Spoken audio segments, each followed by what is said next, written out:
سلام، من جمال آتیلا هستم. میخواهم با شما درباره مردم زازا و زبان زازا صحبت کنم.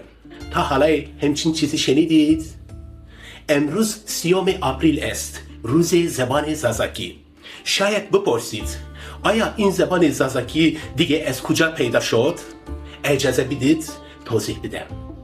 دوستان من، در گوشه از این کره خاکی مردم به اسم زازا و زبان به اسم زازاکی وجود دارد. ما مردم کهن و ایرانیتبار هستیم.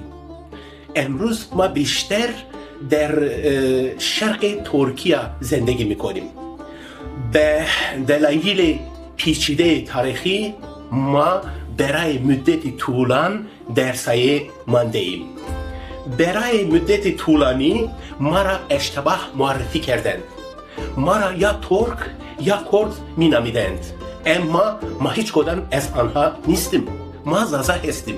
ما تاریخ، فرهنگ و سنت‌های خودمان را داریم و ما زبانی زیبا به اسم زازاکی داریم. متاسفانه زبان ما در آستانه نابودی است. این زبان رسما در فهرست زبان‌های در حال انقراض قرار دارد.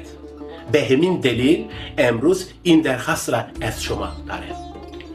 خواهر و برادران من در سراسر جهان، لطفاً به ما کمک کنید تا زازاکی را حفظ کنیم.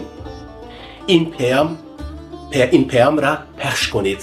صدای ما باشید. ما را به دنیا نشان دهید. زبان زازاکی هم مثل هر زبان دیگری در باغچه بشریت دنیا را به شیوه خودش زیبا می کند. اجازه ندهیم این گل پژمرده شود. این شعار را در سراسر جهان پخش کنیم. زازاکی استو یعنی چی؟ یعنی زازاکی هست. خیلی ممنون از توجه شما. خداحافظ.